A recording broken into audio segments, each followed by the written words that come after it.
Facebook ad run করার পরে মেসেঞ্জারে অনেক মেসেজ আসতেছে, বাট সেই পরিমাণে সেল হচ্ছে না। কিভাবে সেল বৃদ্ধি করা যায়, এই প্রশ্নটা সবার থাকে। আজকের ভিডিওতে আমি এই জিনিসটা ক্লিয়ার করে দিব যে মেসেঞ্জারে আমাদের রিপ্লাইটা কেমন হওয়া উচিত, কি ধরনের রিপ্লাই দিলে আসলে সেলটা বৃদ্ধি পাবে। চলুন শুরু করি। আসসালামু আলাইকুম, serve thinker digital marketing agency থেকে আমি মোহাম্মদ সাইফুর রহমান আপনাকে এই ভিডিওতে স্বাগতম।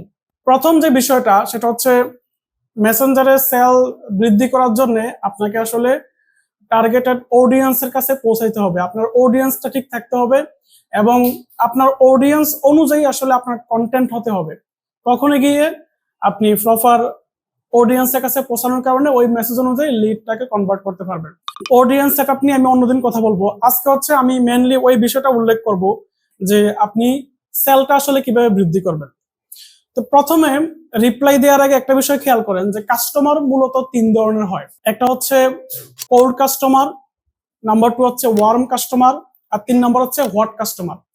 কোল্ড কাস্টমার হচ্ছে তারা যারা হয়তো প্রাথমিকভাবে আপনার প্রোডাক্ট অথবা সার্ভিস সম্পর্কে জানে, তাদের হয়তো বা ইন্টারেস্ট আছে অথবা এখনো ইন্টারেস্ট তৈরি হয় নাই।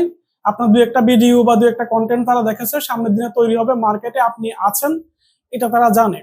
এই সমস্ত লোক হচ্ছে কোল্ড কাস্টমার। মার্কেটে এই ধরনের লোক থাকে অলমোস্ট 80 থেকে 90%।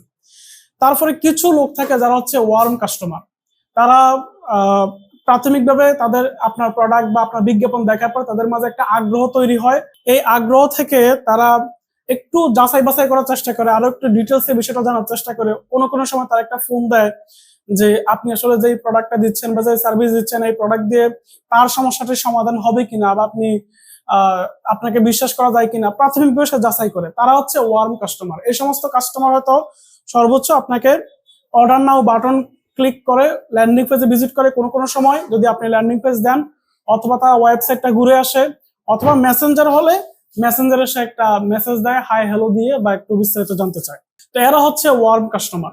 আর 3 নম্বর হচ্ছে ডিরেক্ট হট কাস্টমার, যারা হচ্ছে আগে থেকে তারা এই ধরনের প্রবলেম ফেস করতেছে, আপনি যেই সমস্যার সমাধান দিচ্ছেন অথবা আপনি যে প্রোডাক্ট দিচ্ছেন, এবং তারা আগে থেকে হন্য হয়ে মার্কেটে এই প্রোডাক্টটা খুঁজতেছে, তারা হচ্ছে আপনার হট কাস্টমার। তো এই সমস্ত হট কাস্টমার কিন্তু ডিরেক্ট মেসেজ দিয়ে আপনাকে অর্ডার করে ফেলবে বা আপনার যে সার্ভিস সেই সার্ভিসটা নিয়ে নিবে। কিন্তু সমস্যা হচ্ছে এই হট কাস্টমারের পরিমাণটা অনেক কম।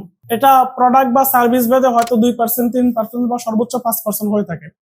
আর অন্যদিকে ওয়ার্ম কাস্টমার হয়ে থাকে 5 থেকে 10% বা তার কম বেশি। সাধারণত কোল্ড কাস্টমারের সংখ্যা বেশি। আপনি অ্যাড দেখিয়ে একজন ব্যক্তিকে কোল্ড কাস্টমার থেকে ওয়ার্ম কাস্টমারে পরিণত করবেন বা করেন। ওয়ার্ম কাস্টমারে সে পরিণত হওয়ার পরে সে মেসেঞ্জার বাটনে ক্লিক করে সে মেসেজটা করে। এখন আমার দায়িত্ব হচ্ছে বুঝা যে যারা মেসেঞ্জারে মেসেজ করতেছে বা হোয়াটসঅ্যাপে আসতেছে বা প্রাথমিকভাবে সে একটা ফোন কল দিচ্ছে, সে হচ্ছে ওয়ার্ম কাস্টমার। সে এখনো তার ট্রাস্টটা বিল্ড হয় নাই বা এখনো তার মনে অনেক প্রশ্ন আছে যেগুলোর সমাধান সে চায়। যদি ওই সমস্যার সমাধান আমি প্রপারলি দিতে পারি বা ট্রাস্ট আমি বিল্ড করাইতে পারি, তাহলে আলটিমেটলি সে আমার প্রোডাক্ট বা সে আমার সার্ভিসটাকে নিবে।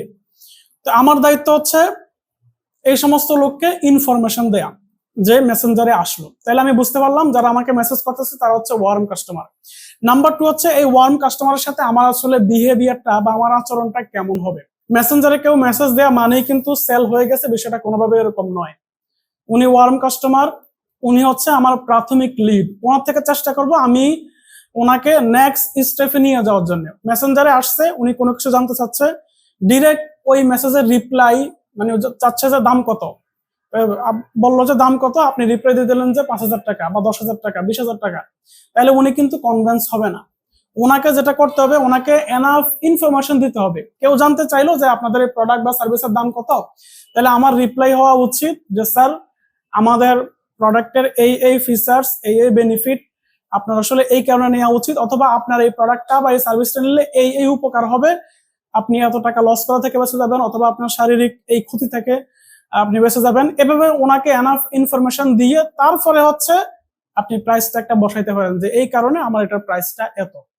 ঠিক আছে, এটা হচ্ছে যারা ডিরেক্ট প্রোডাক্ট সেল করেন। আর যদি সার্ভিস সেল হয় বা আপনাদের ফিজিক্যাল কোনো স্টোর থাকে, শোরুম থাকে বা ফিজিক্যাল কোনো সার্ভিস সেন্টার থাকে, যেরকম রেস্টুরেন্টের ক্ষেত্রে হয়, কোনো শোরুমের ক্ষেত্রে হয়, বা বিভিন্ন যারা সার্ভিস দেন তাদের ক্ষেত্রে হয়, যদি এরকম হয়ে থাকে তাহলে আমাদের এক্ষেত্রে দায়িত্ব হচ্ছে ওনাকে এনাফ ইনফরমেশন দেওয়া এবং ওনার মাঝে একটা আর্জেন্সি তৈরি করা, ঠিক ওই মুহূর্তে ওনার থেকে ইনফরমেশন চাওয়া যে আপনি কোন লোকেশনে আছেন, বা স্যার আপনি আপনার নাম্বারটা দেন, অফিস থেকে আপনার সাথে যোগাযোগ করা হবে এবং এই বিষয়ে আপনাকে আরো বিস্তারিত ইনফরমেশন দেওয়া হবে।